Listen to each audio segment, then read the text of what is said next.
Hello welcome back to our channel Sharasri vlogs. ఈరోజైతే నేను మార్నింగే లేచిన. ఈరోజు శివరాత్రి కాబట్టి నేనైతే తొందరగా లేచిన. మా బావని మా పాప అయితే పడుకున్నారు.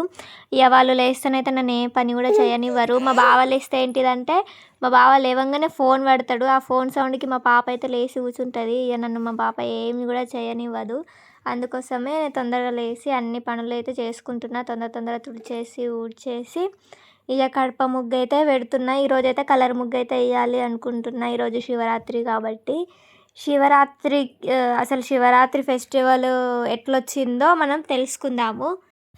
అసలు మహాశివరాత్రి అనేది శివకు అంకితమైన పవిత్రమైన రాత్రి. శివ ప్లస్ రాత్రి అంటే శివునికి ప్రియమైన రాత్రి.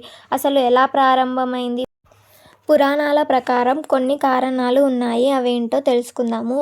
ఒకసారి బ్రహ్మ ఇంకా విష్ణు ఎవరు గొప్పవారు అని వాదించుకున్నారు. అప్పుడు అకస్మాత్తుగా ఒక అనంతమైన జ్యోతి స్తంభం ప్రత్యక్షమైంది. ఆ జ్యోతి ఆది అంతం లేకుండా కనిపించింది. బ్రహ్మ ఇంకా విష్ణువు ఆది అంతం కోసం వెతుకుతారు. బ్రహ్మ ఏమో హంస రూపంలో పైభాగం వెతుకుతారు. విష్ణు వారాహ రూపంలో కింద భాగం వెతుకుతారు. కానీ ఎవరికీ ఆ జ్యోతి ఆది అంతం దొరకలేదు. అప్పుడు ఆ జ్యోతి మధ్యలో నుంచి శివుడు ప్రత్యక్షమై తానే పరమాత్మ అని తెలియజేశారు. ఆ రాత్రినే మహాశివరాత్రిగా భావిస్తారు. ఓ వేటగాడు ఒక అడవిలో రాత్రి చెట్టు మీద ఉండి జాగారం చేశాడంట. తెలియకుండానే అతను చెట్టు ఆకులు కింద ఉన్న శివలింగంపై పడేలా చేశాడు. ఆ ఆకులు బిల్వదళాలు. అలాగే అతను రాత్రంతా జాగారం చేశాడు. అది శివరాత్రి రోజు. అతని తెలియని పూజకు సంతోషించి శివుడు అతనికి మోక్షం ప్రసాదించాడు. శివరాత్రి రోజు ఉపవాసం, రాత్రంతా జాగారం, బిల్వదళాలతో అభిషేకం, ఓం నమఃశివాయ జపం ఇవన్నీ కూడా భక్తితో శివుని ఆరాధిస్తే పాపాలు తొలగి శుభాలు లభిస్తాయని నమ్మకం. మహాశివరాత్రి అనేది శివకు అంకితమైన పవిత్రమైన రాత్రి. శివ ప్లస్ రాత్రి అంటే శివునికి ప్రియమైన రాత్రి. అందుకే శివరాత్రి అని అంటారు. ప్రతి సంవత్సరం పాల్గొన మాసం కృష్ణపక్షం చతుర్దశి రోజున శివరాత్రి వస్తుంది. ఇంకా చెప్పాలంటే శివుడి మహిమను, త్యాగాన్ని, దివ్యశక్తిని స్మరించుకునే రాత్రే శివరాత్రి. ఆ రోజు ఉపవాసం, జాగారం చేసి ఓం నమఃశివాయ అని జపించండి. ఈరోజైతే అందరూ సూర్యాస్తమయం ముందే లేచి ముగ్గులైతే వేస్తారు. పూజ కూడా చేసేస్తారు తొందరగా. కానీ నేనే లేట్గా అయితే చేస్తున్నాను. అందరూ ముగ్గులు కూడా వేసేసారు బయట. ఇక నేనే లేట్.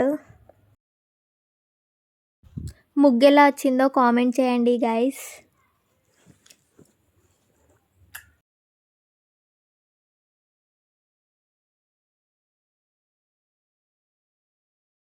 ఇక మా పాప అయితే లేచింది. మా కేజీఎఫ్ కూడా లేచిండు. ఇద్దరు ఎండ కూర్చొని మా పాప వాళ్ళ డాడీతోనైతే ఆడుకుంటుంది.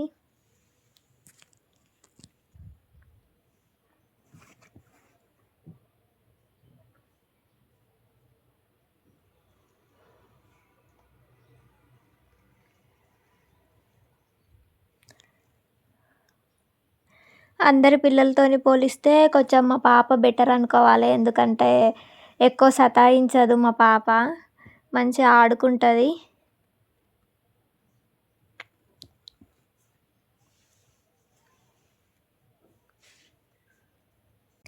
కోపం వస్తే మాత్రం పళ్ళు కొరుకుతుంది.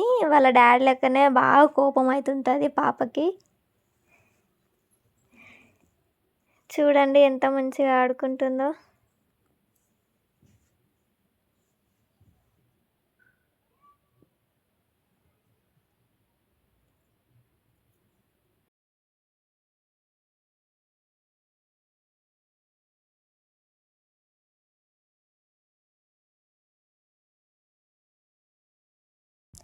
మీరు మా ఛానల్ని ఫస్ట్ టైం చూస్తున్నట్లయితే ప్లీజ్ లైక్ చేయండి, షేర్ చేయండి అండ్ సబ్స్క్రైబ్ కూడా చేసుకోండి.